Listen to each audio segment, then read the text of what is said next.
Oh, Allo, assalomu alaykum. alaykum assalom. Eshonbobo aka, yaxshimisiz? Sog'ligingiz yaxshimi? Rahmat, Xudoga shukr. Ha, okajon, Aktimet markazidan bog'lanayotgandim. Bosh mutaxassis Xudoyorxon bo'laman. Xo'p, fito damlamamizni xarid qilgan ekansiz. Xodimlarimiz aloqaga chiqib turishdi, Eshonbobo? Ha, chiqibdi. Juda yaxshi. O'zgarishlar, natijalar qanday bo'ladi organizmingizda? Hozir kim bo'ladi hozir? Nima? 5, 2, 6, shu 7 o'rtasiga turibdi. Organizmda qanaqa holat? Men qo'l oyoqlar uyishi, tomir tortish, holsizligingiz qanday? Yo'q, unaqa yo'q menga.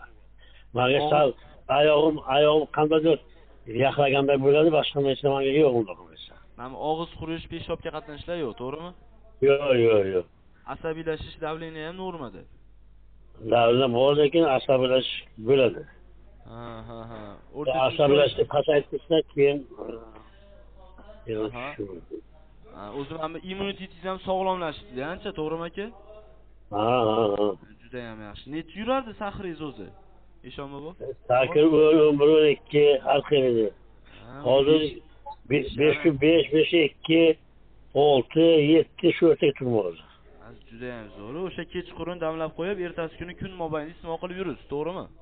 Shunday bo'ladi. Juda ham yaxshi. Xo'p, xodimlarimiz shu yaqin kunlarda chegirma holatlarini ham aytib o'tishdi. Sizga aloqaga chiqishib aka? Oldim, chegirmaga oldim men. Katta chegirma asosida oldingiz-a? Ha. Juda ham yaxshi. Xo'p, savollaringiz bo'lsa aka, shu raqamga aloqaga chiqib, bosh mutaxassis Xudoyorxonga yo'lab bering desiz, yo'lab berishadi. Bemalol aloqalashib turaveramiz aka. Mayli, ko'zim. Xo'p, joningiz sog' bo'lsin, salomat bo'ling. Mayli, salomat bo'ling. Qayerda istiqomat qilardingiz? Qashqadaryo bilan Qashqadaryo yo'q, Koson tumani. Bo'ldi. Shu bir boramiz, Xudo xolasa u taraflarga aka. Nasib.